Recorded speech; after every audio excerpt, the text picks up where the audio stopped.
Bonjour et bienvenue dans ma nouvelle vidéo. Aujourd'hui, je vais vous parler des sites archéologiques de Brion.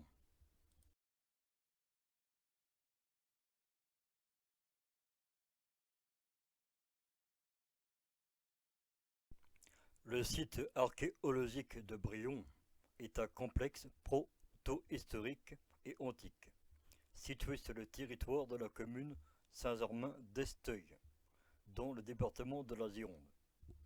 Établi sur une plateforme calcaire au milieu d'un marais antique, en voie d'assainissement, proche de l'estuaire de la Gironde. Il correspond vraisemblablement à l'emplacement de la cité, enfin plutôt de l'ancienne cité de Noviomagus Medulorum. Après un peuplement préhistorique défus, Brion a occupé de manière continue à partir du IIIe siècle avant JC un théâtre, un phanium de possibles thermes et plusieurs quartiers d'habitation, reliés par une voirie au tracé irrégulier, imposée par la topographie, constituant ensuite une agglomération secondaire, délaissée dès le début du IIIe siècle, abandonnée à la fin de l'Antique, mais ponctuellement réoccupée pendant une très courte période du Moyen Âge.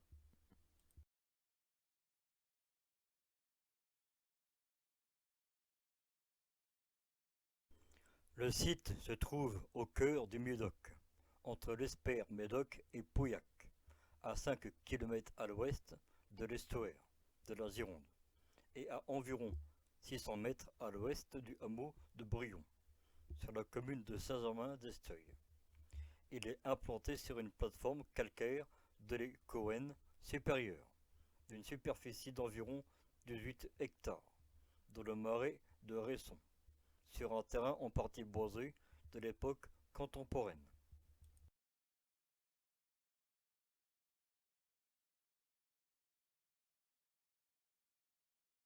Des outils néolithiques en pierre polie sont retrouvés sur le site mais sont mal caractérisés et une collection dispersée, seuls des haches en silex et une pointe de flèche apparentée à la culture peu rissard sont précisées décrites, enfin plutôt précisément décrites.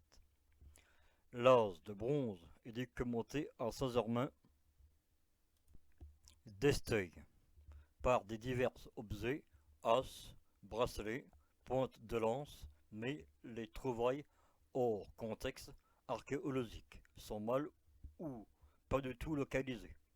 Après cette occupation transitoire, ce n'est qu'à partir de l'âge de fer que la fréquentation du site de Brion devient plus continue, notamment au cours du IIe siècle, plutôt du IIIe siècle avant JC, période latinienne, avec des habitats repérés par des trous de poteaux, des sols de circulation et des nombreux tessons de céramique tournés sur une grande partie du site. Quelques traces de l'artisanat, de l'étain et de l'or sont également révélées.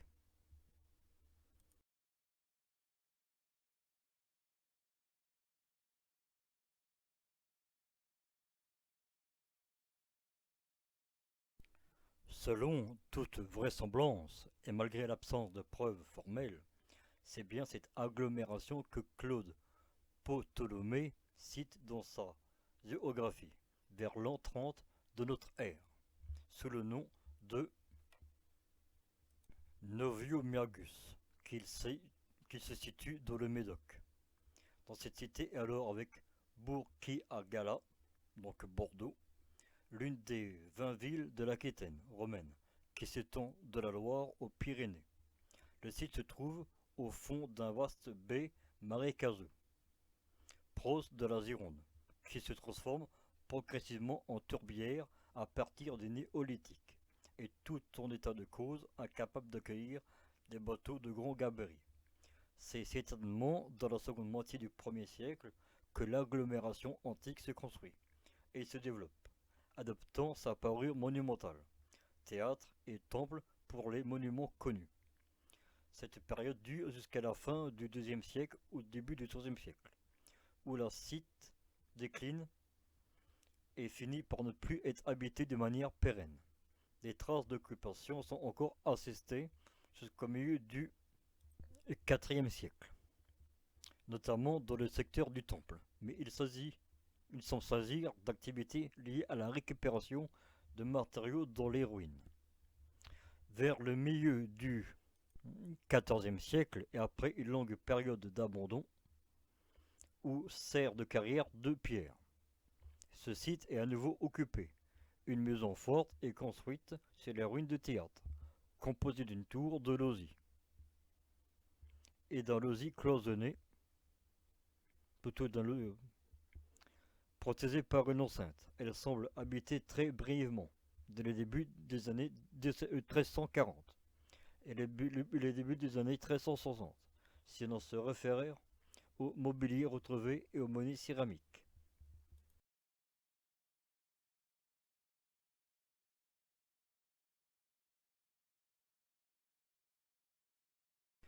En 1784, l'abbé Jacques Burin, dont les variétés bordelaises, est le premier à citer les ruines de la ville de Brion, dont l'origine romaine lui paraît vraisemblablement. Léo Drouin, après avoir visité les lieux en 1853, donne dans la Guyenne militaire l'histoire et la description des villes fortifiées, forteresses et châteaux, construits dans la Gironde pendant la domination anglaise. Une description très détaillée du site, très impressionné par l'importance et la diversité des sites, plutôt des vestiges romains. Il conclut à l'identification de la ville de Neuromagus, citée par Ptolémée au second siècle de notre ère. En 1890, l'historien Camille Jullian confirme cette haute identification dans ses inscriptions romaines de Bordeaux, précisant qu'il s'agit des ruines les plus importantes du Médoc.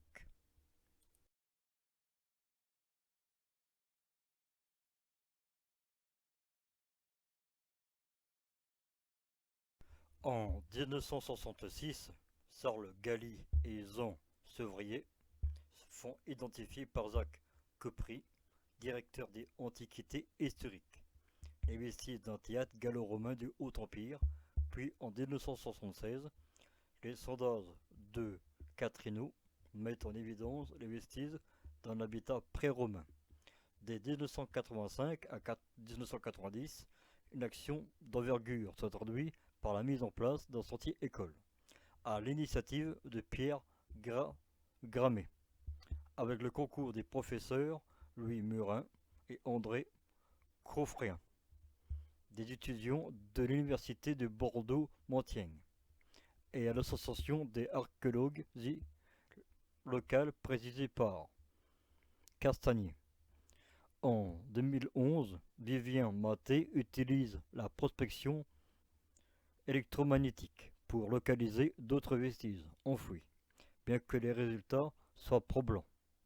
Les fouilles sont stoppées en hâtant des mesures de protection et de restauration qui permettront d'éviter la dégradation des sculptures dégazées.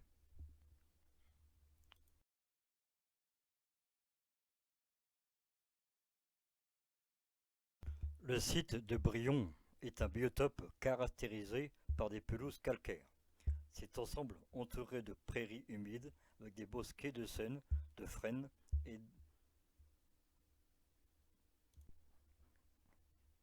d'aunes constitue une zone naturelle d'intérêt écologique, faunistique et floristique.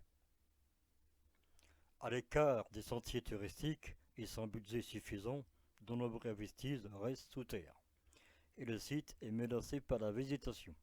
Pour Philippe Béguin, maire de Saint-Germain-d'Esteuil, la commune n'a pas les moyens de promouvoir au minimum vital, c'est-à-dire l'entretien courant du site et la mise en place d'une signalétique. Nous aimerons le mettre mis en valeur, mais c'est compliqué.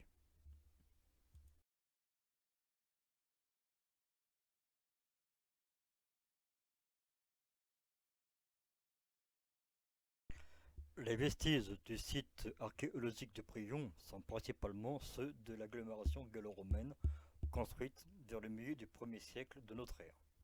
Théâtre antique, temple de type phanium, segments de voies, habitats et bâtiments de public à l'affectation non déterminée. Il s'ajoute les ruines de la maison forte édifiée vers 1340, dans l'empire de l'ancien théâtre et abandonné quelques décennies plus tard.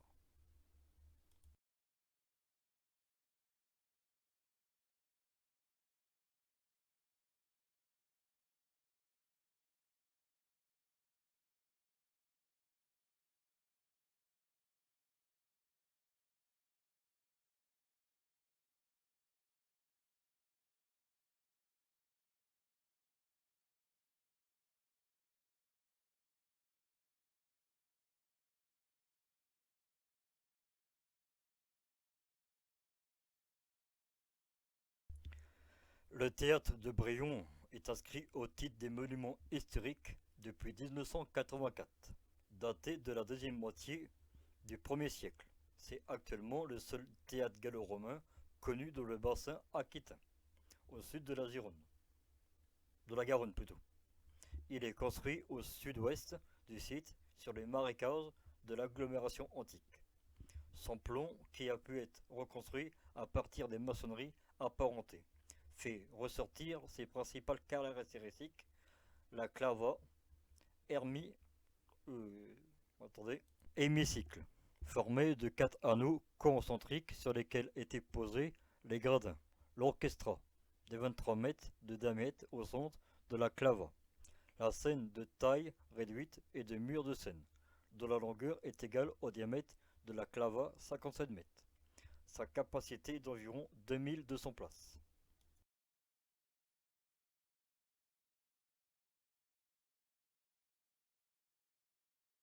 Dans l'emprise du théâtre se trouvent les vestiges d'une maison forte, correspondant à une occupation médiévale, de faible durée.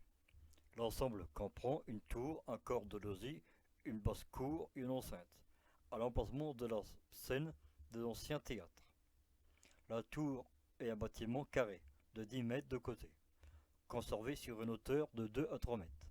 Elle est le premier temps assimilée à une motte féodale, de forme presque circulaire.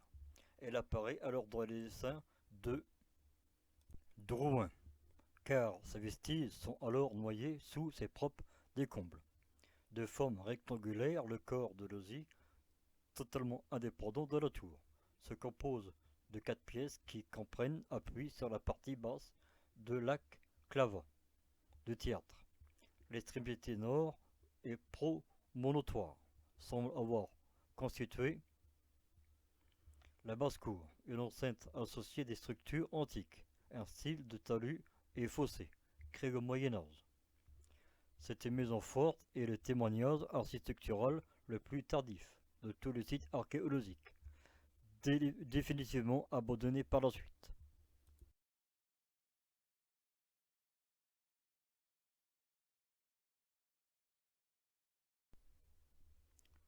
Le temple de tradition celtique sur plan carré ou fanium est probablement construit entre 69 et 80 de notre ère, sous la dynastie flavienne, à un emplacement semblant alors vierge de, tout- de toute occupation humaine.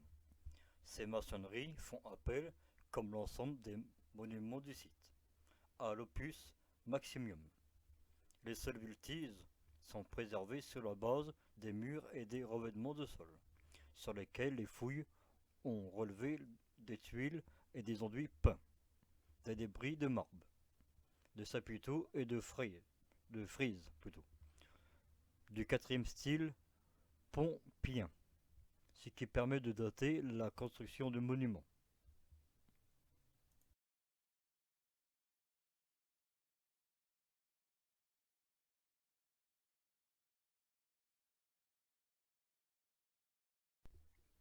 Au cœur du temple se trouve la cella, sur plan carré de 12 mètres de côté, une structure maçonnée en son centre. Elle interprète comme le socle d'une statue culturelle. Ces murs reposent sur des fondations de 2 mètres de profondeur, prenant appui sur le substrat calcaire. Dans les décombres du temple sont retrouvés des vestiges de statues, Vénus ou déesse mère en terre, terre de bélier et coq en métal, animaux souvent liés à Mercure. La cella est entourée d'une galerie concernant l'ouvrage large de 4 mètres ouvert à l'est par un podium, orné d'une colonnade où on se déroulent les possessions. Le temple proprement dit prend place au centre du péribole, enceinte sacrée délimitée par un mur dans l'angle sud-ouest, duquel un petit édicule à la fonction indéterminée est construit. Ce bâtiment annexe est réutilisé et agrandi au début du IVe siècle pour la construction d'un habitat précaire. Le temple est en outre une communication directe avec les bâtiments voisins, au sud-est, dont le rôle n'est pas défini, et son orientation, différente de celle du temple, suggère qu'on peut avoir été modifié dans un second temps.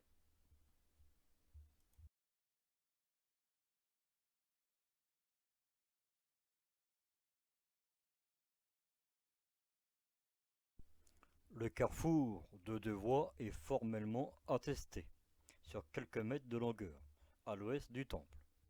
La couche de roulement est grossièrement empierrée, le parallélisme des murs attenant à des bâtiments différents prouve l'existence d'un véritable plan d'urbaniste, bien que ces derniers doivent se plier aux contraintes de la topographie locale et s'écartent parfois du schéma orthogonal courant, bien que celui-ci doit respecter, par exemple au bord du temple, en outre, la présence à très faible profondeur du socle rocheux a pour conséquence d'effacer rapidement les éventuels vestiges de voies, ce qui rend plus difficile la vision globale du schéma de voirie.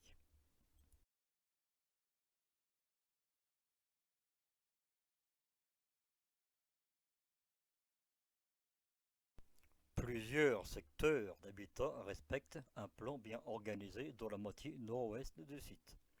La schéma urbaine apparaissant régulière au cœur de la zone, plus dépendante de la topographie aux marges.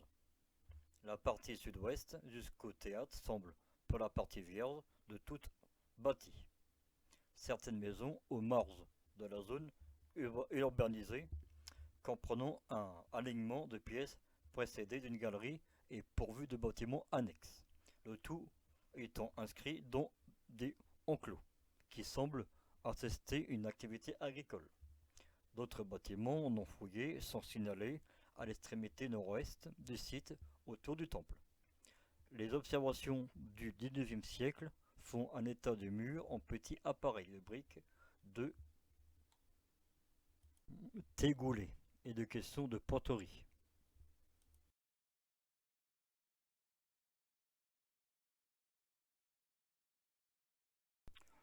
Outre les monuments et aménagements déjà connus, dont la fonction est bien attestée, les études archéologiques révèlent l'existence de bâtiments dont la fonction n'est pas connue. Édifices publics, laissant entrevoir la présence possible de certains autres termes, alors que la toponyme, la topographie du site et sa localisation de son territoire posent la question de l'existence d'un dernier type de construction, plutôt port ou embarcadère, excusez-moi. Au sud du temple, au point culminant du site, 7,90 m d'altitude, un grand bâtiment rectangulaire de longueur de 23 mètres est mis en évidence. Sa taille, ses murs aux parements soignés, en opus maximum, et les murs qui le cloisonnent intérieurement en multiples salles indiquant qu'il s'agit très certainement d'un bâtiment public, mais la fonction reste inconnue.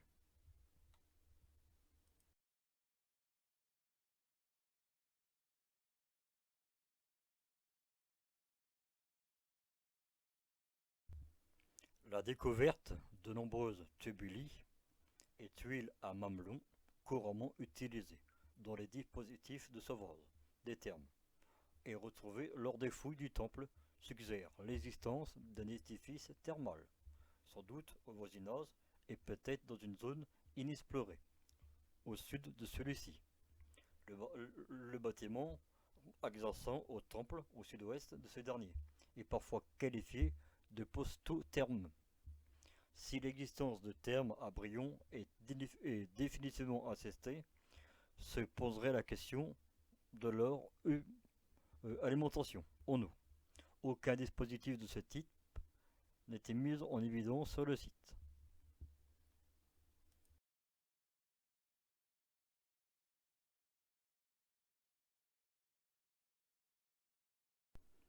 L'assimilation probable de Brion à Noviomagus suggère que cette ville possède des fonctions commerciales, magus signifiant marché. La position de Brion au sein du pagus des Médules va dans le même sens. La situation géographique du site à proximité de la Gironde est certainement accessible. Pendant l'Antiquité, ou au moins à certaines périodes de l'année, où des bateaux de petit gabarit à fond plat empruntent les sénaux temporaires, pose la question de la présence d'un port ou d'un simple embarcadère sommairement aménagé. Ce dispositif n'est pas toujours identifié à Brion. Sa nature ainsi que son importance sont encore débats parmi les archéologues et les historiens.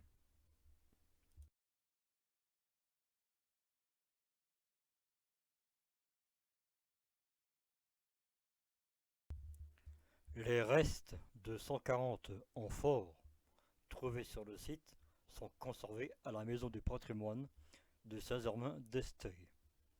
La fin du IIIe ou le début du IIe siècle avant JC marque la disparition des poteries importées à Brion, dont les amphores italiques remplacées par les productions Dressel 1-4 en provenance d'ateliers gauloises.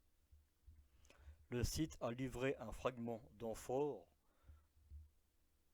vinaire de type à fond plat, probablement fabriqué dans la région bordelaise, qui vient remplacer les types précédents Pasquale 1 et Dressel 2-4 aux alentours de l'an 70 dans le bassin de la Garonne.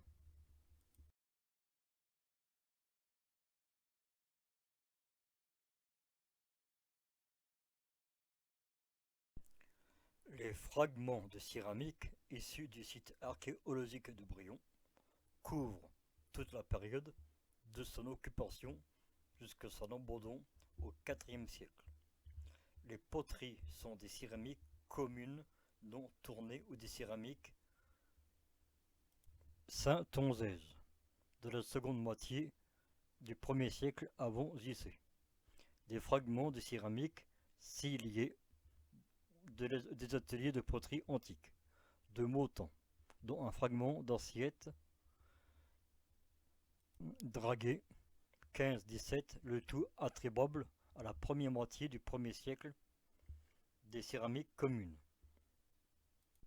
Zat, urne, vase à carène et sigillé du Haut Empire. Et enfin des céramiques fines à éponge, fabriquées localement au IIIe siècle et IVe siècle. Si l'ensemble de ces produits sont détruits, notamment les amphores, après usage, de nombreux fragments d'amphores sont réutilisés, en association avec d'autres céramiques et des coquilles d'huîtres dans la confection des ratifiés réfractaires de foyer.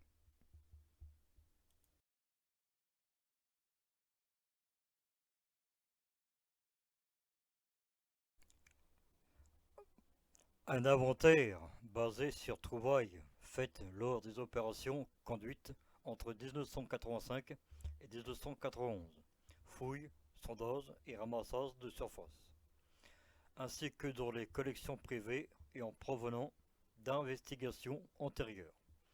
Recense 121 monnaies gauloises, romaines et médiévales. Les 24 monnaies celtiques ou républiques mises en circulation avant 31 avant JC sont trouvés dans la partie centrale du site. Il s'agissait de monnaies de bronze ou de billons, de provenance géographique proche. 60 monnaies sont mises en circulation sous le Haut Empire romain, principalement à l'époque d'Auguste Claude. Plus de 13 ans, Aldin, presque toutes en bronze, et assez faibles en valeur, provenant de divers ateliers de Gaule, mais aussi de Rome. Elles sont retrouvées sur un ensemble du site. Aucune des 25 monnaies des 3e et 4e siècles ont été mises en circulation. Après 353, elles proviennent de l'atelier de Glaude, Continental de Londres, ou de Tiniums. Le périmètre des trouvailles sont réduits peu à peu au centre monumental.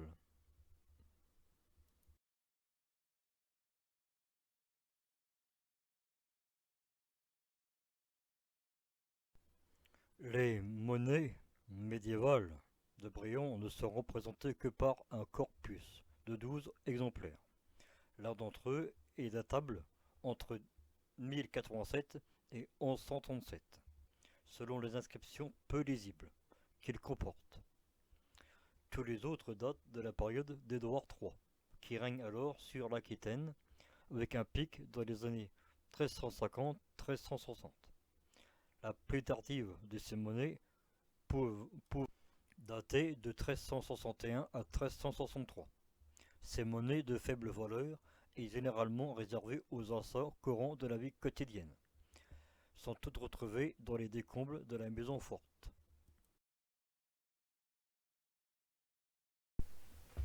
Merci d'avoir regardé les vidéos. Si la vidéo vous a plu, mettez un j'aime, partagez, abonnez-vous et à bientôt pour de nouvelles découvertes sur les histoires des sites archéologiques. À bientôt.